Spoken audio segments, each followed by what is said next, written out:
ভাই আমারা ইমানি সাথী বৃন্দ, মানবিক সাথী বৃন্দ, পৃথিবীকে জীবনকে জগৎ করে নিয়ন্ত্রণ করে দুইটা শক্তি, প্রাকৃতিক শক্তির পর রাজনৈতিক শক্তি।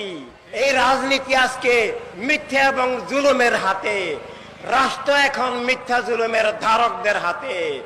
বাতিল ফেরকা বস্তুবাদ, ধর্মের নামে অধর্ম অগ্রবাদ, এই তিন অপশক্তির একক গোষ্ঠীবাদী মিথ্যা বিচার, জুলুম, শোষণ, খুন, পাশবতা, স্বৈরতার রাজনীতি জীবন জগৎকে নিয়ন্ত্রণ করছে।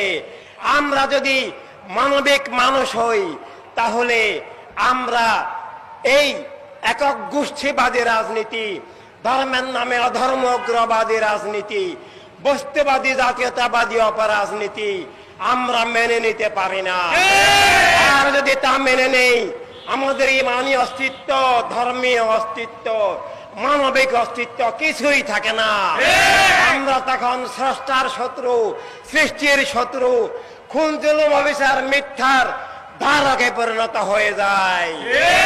আর এই অবস্থায় প্রকৃত ধর্মের বিরুদ্ধে, ইসলামের বিরুদ্ধে, জীবন মানবতার বিরুদ্ধে আজকে বাতিল ফেরকা বস্তুবাদ, অধর্ম উগ্রবাদের যে যুদ্ধ চলছে,